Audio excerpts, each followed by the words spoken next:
No vídeo anterior da série Viver de FIIs, eu comprei um novo fundo imobiliário de papel para minha carteira, o que acabou deixando a carteira mais concentrada nesse setor e vai ficar mais concentrada mesmo, porque é um setor que eu acho que vai ter um ano muito bom, tanto por conta de subida da inflação, quanto por juros altos que deverão ficar assim por mais tempo, mas eu não quero tanta concentração assim. Por isso agora, no 10º episódio da série, eu vou fazer um novo aporte de R$100 mil para desconcentrar um pouco a carteira do setor de papéis e também para comprar aqueles fundos imobiliários de outros setores que eu julgo que estão dando uma bela oportunidade nesse momento.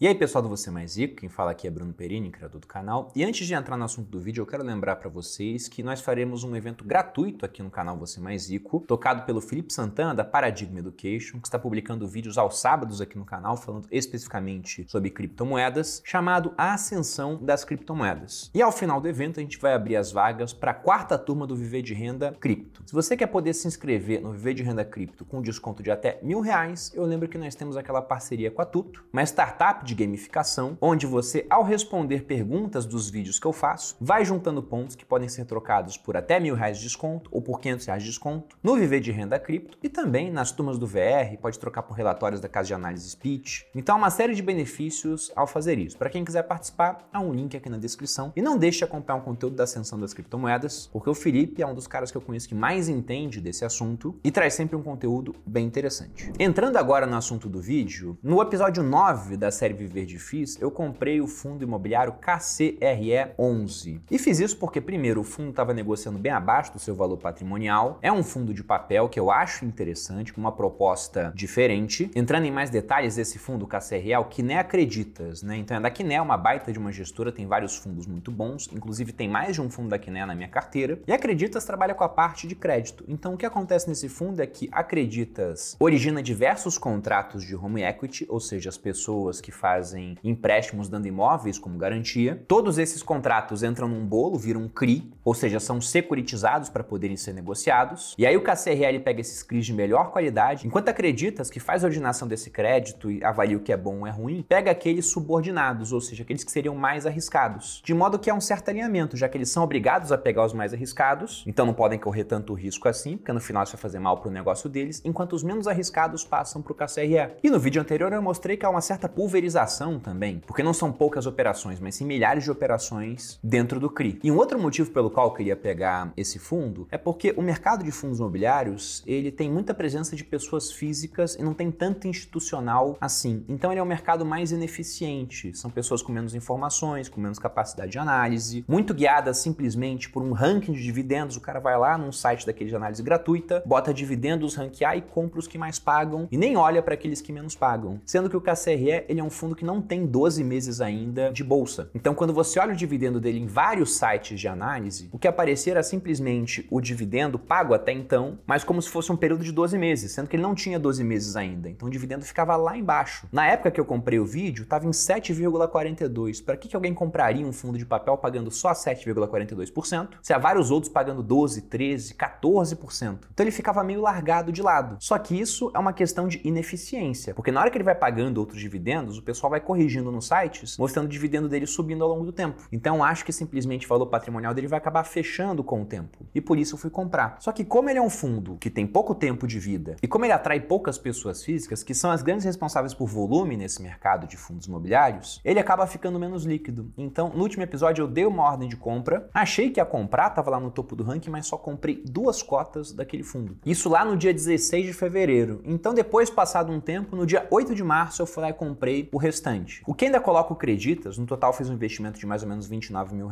como um dos fundos de menor exposição na minha carteira, inclusive dos de papel é aquele que tem menor exposição. Sendo que essa compra que eu fiz em março, ela acabou elevando o meu preço médio, né? Porque na primeira compra eu ia comprar por R$90,57, só 2 cotas, depois eu comprei por R$91,33. E nesse vídeo eu vou comprar mais desse fundo, porque eu falei que eu quero desconcentrar do setor de papel, mas como vou fazer aporte em todos os setores, no final de papel, mesmo comprando mais do Creditas, vai ficar menor do que ele é agora. agora proporcionalmente. Ou quase todos os setores, né? Porque ao olhar a precificação dos FIIs, teve um que eu resolvi não aportar também. Mas vamos chegar lá. Mas antes disso, eu vou entrar no MyProfit para a gente dar uma olhada em como foi o pagamento de proventos, rentabilidade da carteira. Lembrando que o MyProfit é o programa que eu uso para consolidar minha carteira na série Viver de FIIs, também na série Viver de Ações e também uso para fazer declaração do meu imposto de renda. Inclusive, o vídeo de segunda-feira, o último antes desse, foi um vídeo onde eu mostrei como você pode literalmente declarar seu imposto de renda em cerca de 5 minutos utilizando o programa MyProfit. Uma das várias maneiras de utilizar o programa, diga-se de passagem, né? Você pode simplesmente preencher, você pode colocar o robô para preencher, pode fazer como eu fiz no vídeo, mas em suma o programa facilita muito a vida do investidor. Portanto, dê uma olhada e lembro sempre que eu tenho uma parceria com o pessoal do MyProfit, com o cupom PERINI10 você consegue assinar com 10% de desconto. E aí você pode assinar agora para fazer sua declaração, jogar todos os dados que você tinha do ano anterior ou fazer a integração direto com a B3 e pagando um mês você consegue resolver sua vida com imposto de renda. O pessoal sempre me pergunta se eu passo para contador, eu sempre fiz meu imposto, só que agora eu faço de maneira muito mais rápida por conta do MyProfit. Entrando agora no programa, então eu já estou na parte dos fundos imobiliários que eu tenho na carteira, vejam que ao todo eu tenho 257.853,20 hoje investidos. Em termos de peso percentual, olhando por ativo, o XPML é o maior da carteira, com uma participação de 16,21. Depois nós temos o RBRY11 de papel, 15,24, LVBI Galpões Logísticos, 14,58, o KNSC da Quiné, um fundo de papel, 14,41, o JSRA11 de lajes corporativas, 14,04, o RBRF11, 13,97 e na lanterna aqui em termos de participação no portfólio, o KCRA11 com apenas 11,54. Mas eu vou agrupar aqui agora por setor, para a gente dar uma olhada. E por setor, veja que o setor de papel ele já fica muito maior do que os outros, está com 41,2%. E esse setor será grande mesmo na minha carteira, sobretudo nesse ano, que eu acho que ele vai performar muito bem. Mas eu não quero 41,2%, eu quero levar ele para alguma coisa mais próxima de 1/3 da carteira, como por exemplo 35%. Não chega a ser 1/3 exato, mas vai estar mais próximo disso. E para isso, até pensando que eu quero comprar um pouco mais de KCRA, eu tenho que aportar mais nos outros setores, que tem a seguinte participação: shopping 16,21 é o XPML, industriais / logísticos, o LVBI 14,58, esse misto é o JSRE e fundo de fundos a gente tem o RBRF. E se eu volto aqui no filtrar novamente, né? Tava em fundo imobiliário, eu vou em tudo agora e tiro aqui do agrupar por setor e coloco por ativo. Eu já preenchi que eu vou colocar R$100 mil de aporte nessa carteira para poder facilitar o rebalanceamento. Eu vou vir aqui depois em rebalanceamento, mas antes disso, já abri aqui a aba para a gente dar uma olhada na rentabilidade da carteira. Então, desde que a carteira começou a ser criada lá em junho de 2022, o que nós temos de performance até agora é de 4,87% nesse período. Comparado com o nosso benchmark, que é o IFIX, a carteira está indo bem melhor, né? O IFIX caiu 0,91 no período. Ela está quase chegando na performance do Ibovespa, mas porque o Ibov caiu muito também recentemente. E todo mundo aqui tá abraçadinho, perdendo pra caramba pro CDI. Então aquele cara que tá com dinheiro num CDB de liquidez diária rendendo 100% CDI, com muito menos trabalho, tá ganhando mais nesse momento, só que isso não vai durar para sempre. Uma hora os juros irão cair e os ativos de risco voltarão a performar melhor. E muita gente acha que isso deve acontecer ainda esse ano, dependendo do marco fiscal que vai ser liberado pelo governo. Vamos ver, né? Não dá para ter certeza porque não sabemos ainda que marco será esse para substituir lá o teto de gasto, que tá todo furado, né? Foi vilipendiado ao longo aí dos últimos meses, principalmente ali antes da corrida eleitoral. Mas olhando aqui a performance, então veja que a carteira tá quase passando o Ibovespa, já performou muito melhor do que o CDI no passado, só que por conta desse efeito dos juros e incerteza não tá indo tão bem agora. E se eu olho o patrimônio comparado com proventos, a gente vê que o patrimônio ele cresceu, mas os proventos deram uma pequena queda. E isso tem a ver com a data que eu comprei o KCRA também. Eu comprei, mas já estava DataX naquele período, não recebeu o provento do mês. E outros FIIs da carteira acabaram pagando um pouco menos, como veremos a seguir. E descendo aqui no final, a gente vê a performance acumulada. Isso aqui já é notícia velha, está nos vídeos anteriores. E agora no mês de março, até o momento, a carteira está caindo 1,36%. Vista essa parte, vamos aqui em proventos. Então vou colocar todo o período, né, para pegar também o ano passado. Até agora foram R$12 mil ganhos de proventos, que representa 5,4% total investido nos ativos atualmente. Se eu olho aqui neste gráfico que mostra os proventos pagos e também uma linha onde eu tenho o yield on cost, ou seja, aquilo que eu recebo comparado ao preço médio que eu tenho na minha carteira, veja que ele estava subindo a partir de novembro, caiu bastante naquela época por conta da queda da inflação, né, que afetou os FIIs de papel, se estabilizou e agora ele deu uma pequena queda. E aí vamos dar uma olhada rapidamente em fundo por fundo da carteira para ver por que isso isso aconteceu. Começando pelo LVBI, nosso fundo de galpões logísticos. É um fundo que está bem barato, está caindo nos últimos 12 meses 6%, está negociado em 0,8% do seu valor patrimonial. E se eu olho o yield, por que ele teve uma pequena queda? Se a gente olha o último pagamento, ele foi de 72 centavos comparado a 75 centavos no mês anterior. Vamos lembrar, isso também já apareceu em vídeo aqui da série Viver Difícil, que o LVBI tinha uma exposição de 7% da sua receita vindo das americanas. E as americanas, como todos sabem, tiveram aquela questão da fraude contábil, e aí já tinha uma dívida alta, a dívida foi lá para cima, vai passar por recuperação judicial, o destino da empresa ele é incerto, e ela acabou ficando inadimplente no pagamento do aluguel. Em 13/2, o fundo divulgou um fato relevante, afirmando que a americana não tinha pago integralmente o aluguel referência à competência de janeiro. Teoricamente, o valor cheio do aluguel era de 7 centavos por cota, e até fevereiro a americana tinha pago apenas 3 centavos por cota. E por conta disso, a LVBI entrou até com uma ação de despejo contra Americanas. Eu não acho que essa questão vai se resolver rapidamente. A Americanas até pagou uma parte do que estava devendo, mas também é um problema que eu entendo como temporário, já que o fundo tem galpões muito bem localizados e por esse preço de 0,82, mesmo tendo diminuído um pouco o pagamento de proventos, eu pretendo comprar mais nesse episódio. Passando agora para o KNSC, que tem um leve desconto para o seu valor patrimonial, está negociado em 98% do valor patrimonial, está caindo quase 10% em 12 meses e tem um yield aí acima de 12%, paga muito bem. O KNSC ele também pagou menos dessa vez. Comparado ao período passado, onde ele pagou mais de R$1, foi R$1,04, ele pagou 87 centavos agora. E logicamente é um fundo de papel, tem um pouco mais de peso em inflação, e a inflação vai fazer com que os pagamentos variem, tanto que a gente comprou após aquele período de inflação mais baixa, que acabou afetando a performance do fundo. Mas uma outra coisa que faz esse fundo variar também é o número de dias úteis no mês. Inclusive a gestão apontou esse fato, porque em fevereiro nós tivemos 18 dias úteis comparado a 22 em janeiro. E como em renda fixa você tem aquele rendimento diário por dia útil, quando você tem menos dias úteis, é normal que você tenha um recebimento menor. Também um efeito calendário, mais que no mercado ineficiente dominado por pessoas físicas, pode levar à queda do preço simplesmente porque pagou menos proventos. E como o KNSC é do setor de papel e está chegando praticamente no seu preço justo, eu não vou aportar mais nesse fundo no episódio. Indo para o próximo fundo imobiliário, também do setor de papel, o RBRY,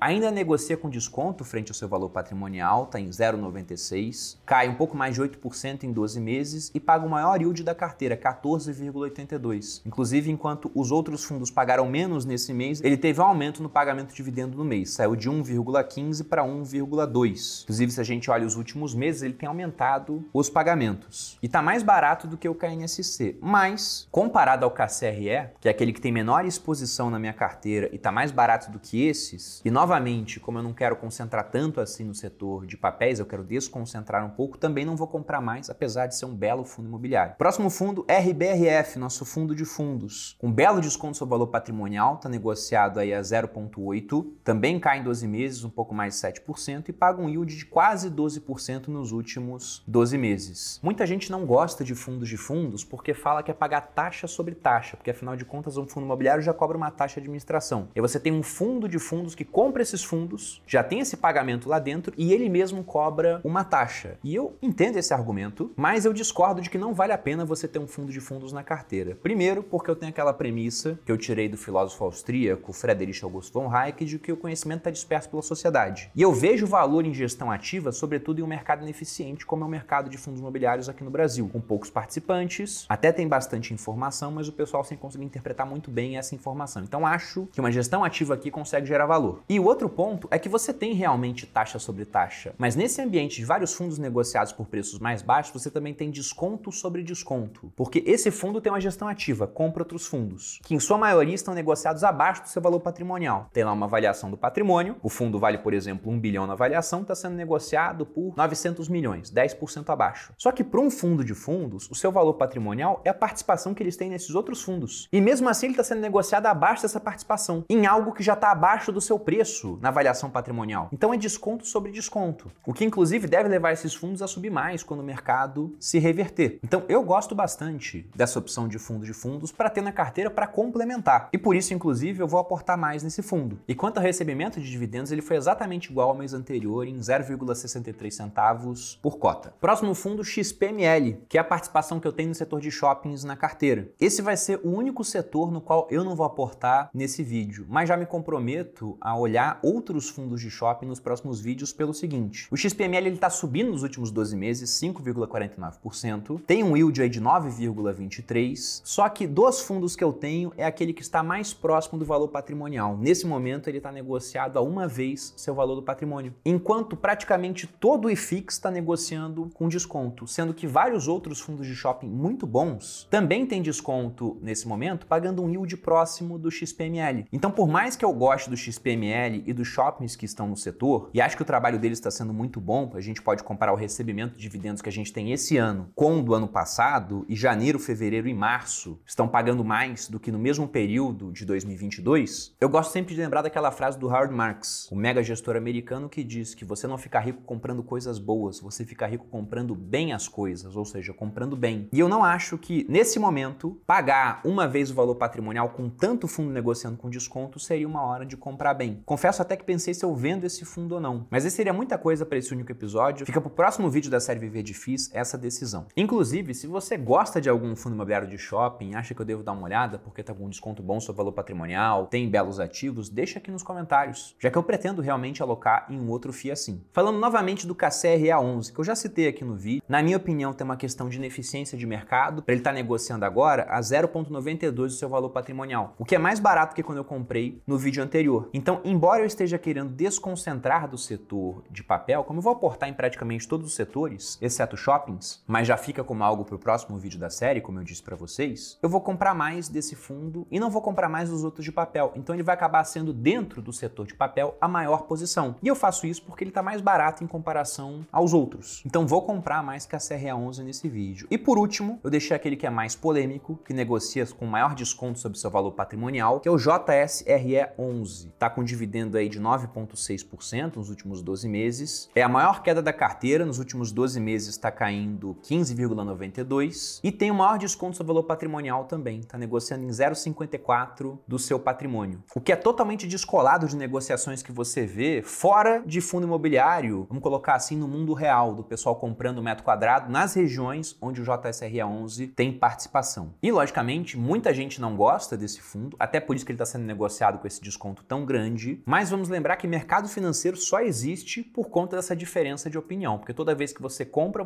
de alguém que está vendendo. E quando você vende para alguém que está comprando. Ambos tomando aquela decisão acreditando que é a melhor no momento. Eu acho que a melhor decisão nesse momento, tendo em vista aí que a gestão inclusive está conseguindo baixar a vacância do fundo, como eles colocaram no comunicado, é comprar mais por esse preço mais baixo. Só que logicamente eu posso estar errado. Então nada impede que no futuro eu veja, não, foi uma decisão ruim, venda esse fundo com prejuízo, anote o prejuízo para usar na compensação de lucros futuros e pegue uma outra posição dentro do setor de lajes corporativas, porque eu acho que é um setor importante e que está muito descontado de fato, mas na minha visão é uma oportunidade, por isso eu também vou comprar mais. Quanto ao pagamento de dividendos, ele também deu uma diminuída, foi 49 centavos no mês anterior e agora foi de 46 centavos. Tem uma questão de uma renda mínima garantida que está para acabar em abril, mas como eu disse, a gestão conseguiu diminuir a vacância do fundo. Se a gente pega a média de vacância das regiões premium do mercado de lajes corporativas, está em 16,6. A vacância do portfólio está em 8,6, indo para 8,2, com a formalização de um contrato para pegar um andar na Torre Ébony do complexo Rocha Verá. Então a gestão está fazendo o trabalho dela, na minha opinião. É que o preço não está acompanhando. Mas se você vê um ativo que tem fundamentos que estão melhorando, e diminuição de vacância, por exemplo, é um fundamento que está melhorando, enquanto o preço está diminuindo, na minha visão isso é oportunidade. Então também vou comprar. Dito tudo isso, como é que eu vou fazer agora a alocação daqueles 100 mil reais? Eu vou entrar naquela parte de rebalanceamento do MyProfit. Eu vou entrar aqui na parte de rebalanceamento do MyProfit. Então dentro dessa parte, veja que eu tô com 100 mil reais aqui na minha carteira. Esses 36 é por conta do 27,9 para dar 100%. Se eu botasse 27,89 por conta de arredondamento, daria errado. E aqui nós temos a distribuição por setores. O setor de papéis é o maior da carteira, contando que eu tenho aí quase um terço em caixa. Mas esse caixa aqui eu vou zerar. Eu vou comprar vários ativos. Então, zerando esse caixa e considerando que eu quero ter 35% em fundos de papel, eu vou preencher aqui manualmente, ele já me mostra que daqueles 100 mil eu tenho que aportar 18.812,84 em fundos de papel. Shopping eu não vou comprar, isso fica para um próximo episódio. Então repare que eu vou ter que ter 46,65 nessa área e sobra 53,35% para dividir entre os outros setores na carteira. Dividindo esse valor por 3, nós chegamos num percentual aproximado de 17,78% para cada um dos outros setores. Então eu venho aqui em imóveis mistos, que é o JSRE11, em industriais logísticos, que é o LVBI11, e no RBRF11, que é o fundo de fundos, e preencho manualmente esse número. Então coloco 17,78 17,78